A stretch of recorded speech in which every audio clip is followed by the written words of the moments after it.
Welcome everyone. Today we are going to talk about an important topic.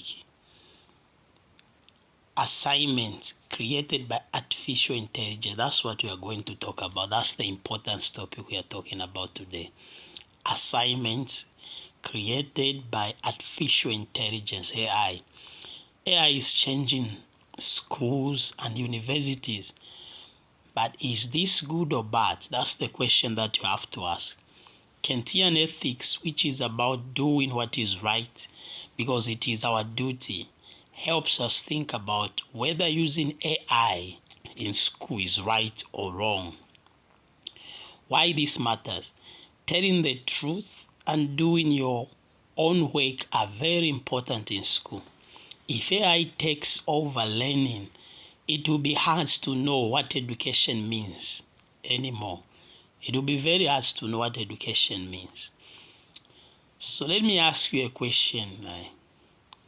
How many of you have used AI for your schoolwork? Another question might be, do you think it's okay or not okay to do that? You should think about that one. All right. So let me go to the overview. So the overview that we are going to talk about, to understand this topic well, we need to follow a plan. First, we explain what Kantian ethics is and why it is important. Then we look at the 3 ways Kant helps us test if something is right or wrong. We also talk about intersectionality, which helps us see how different people may face the same problem in different ways. Finally, we use these ideas to think about using AI to do homework and what it means for schools. Why this matters? Students need to know basic ethics before talking about AI. If not, the talk won't be deep.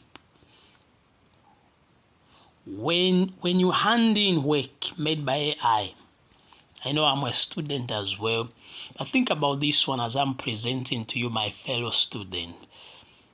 When you hand in work made by AI, is it really your work? And if it's not, does that matter? That's the question that you should ask. All right, I think we are set.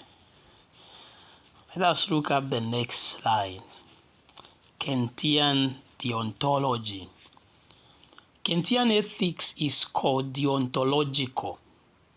What does that mean? This means it is about duty, not results. Kant said we must look at the reason behind an action, not what happens because of it. In short, doing the right thing means following your moral duty, even if the outcome isn't good. You know, sometimes we act by looking at the outcome. So we'll see an example of lying or even submitting an assignment created by AI. So do the best morality. Unlike other ethics that focus on making people happy, Kant said rules should not change depending on the situation. Even if lying saves someone, maybe, for example, you have to lie so that you save your job. Should you lie? That's the question. So other ethics will tell you have to lie, but Kant says no, you have to do your duty. That's wrong. Even if lying can save your job or save someone, Kant says lying is still wrong because telling the truth is our duty. Even if using AI gives you a good grade, it's not right. Being honest in school is a duty. That's your duty. We also need to think about how different students face this problem. Some students don't have access to AI, or they come from poor schools. If some can use AI and others can't, is it still fair? That's the question you should ask. Is it still fair? AI and ethics always go together. Should Kant's rules apply in the same way to students with no internet as to one with full AI access? That's the question that you have to think about.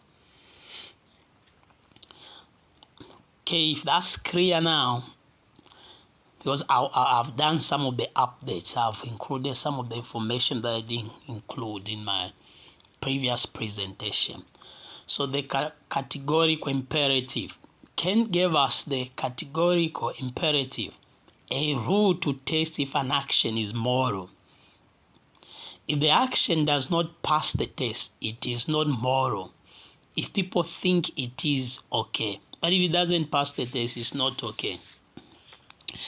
So the rule checks if we are thinking the same way every time.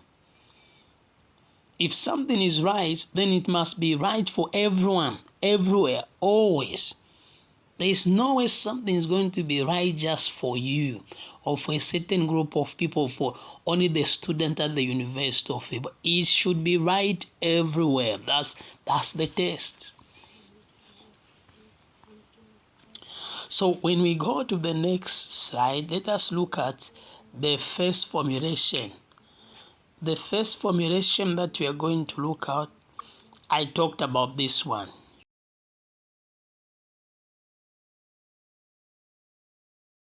Universalizability. The universalizability test asks, can everyone do this thing without making the world worse? That's universalizability. Can someone do this thing without making the world worse? What if every student used AI to do homework? There might be consequences. No real learning. Schools would lose meaning, and degrees would mean nothing. Using AI for assignment fails this test. Do we all agree on that one? Maybe I might ask the question, does having AI make it easier for richer students? If rich students can use AI and others can't, is that fair? It doesn't apply everywhere, you see. It's not right. There are people who don't use it. So this matters. Why?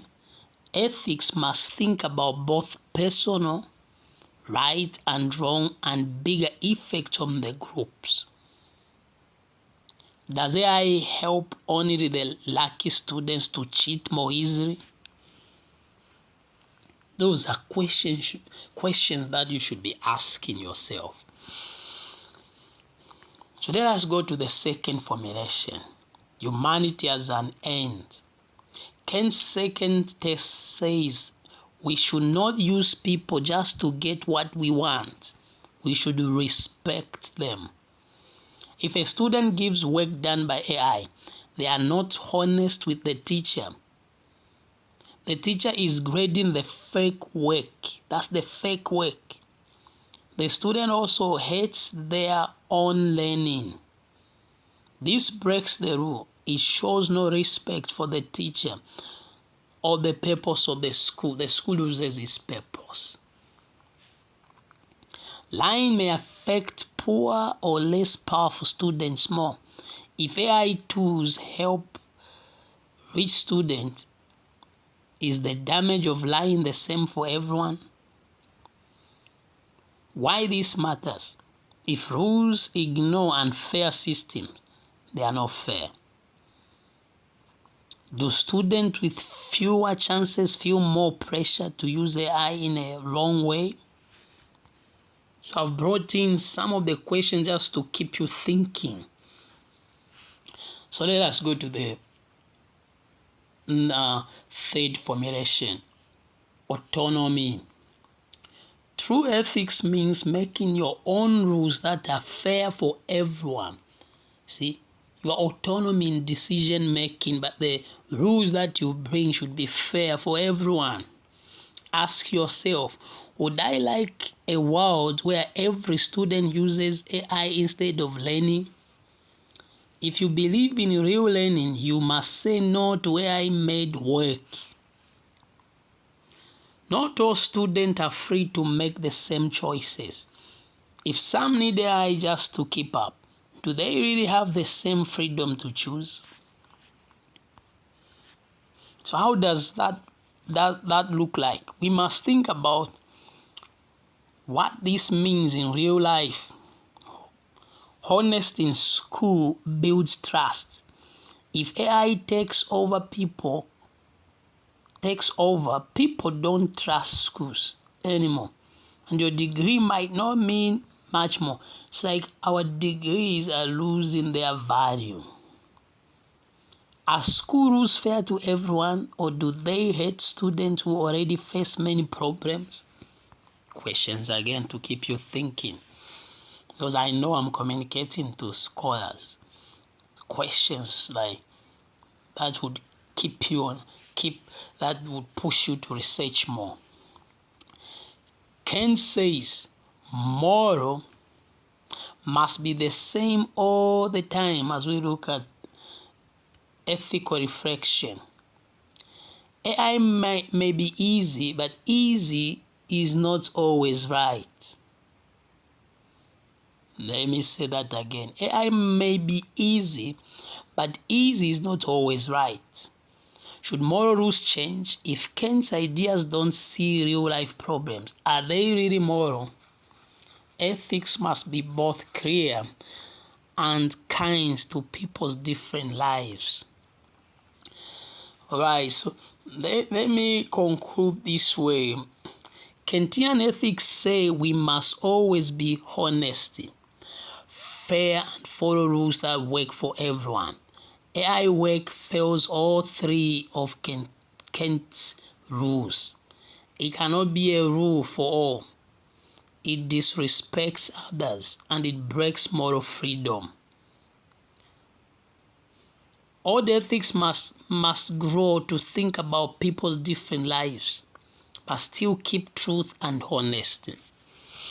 So those are the references of the resources that I used to put my presentation together. Hope this helps. Some few updates. So thank you very much, and I look forward to hearing